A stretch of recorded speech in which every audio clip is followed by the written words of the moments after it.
mtetezi wa mama, shirika la mtetezi wa mama mkoa wa Pwani wanapita sasa wakiwa na ujumbe wao, wanasema mama na mtoto salama ni msingi wa maendeleo endelevu katika jamii. Linda haki mama na mtoto. Asanteni sana shirika la mtetezi wa mama mkoa wa Pwani. Mheshimiwa mkuu wa mkoa, hao wanaopita sasa ni Mbuzi Foundation, wanasaidia watoto mashuleni, mabinti hao, na wanaongozwa na diwani wa viti maalum Mheshimiwa Mbuzi.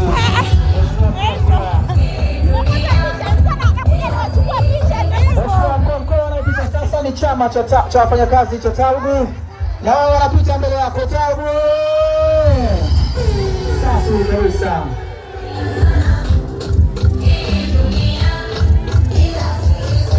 Mheshimiwa mkuu wa mkoa, wanaopita sasa mbele yako ni Changi, wataalamu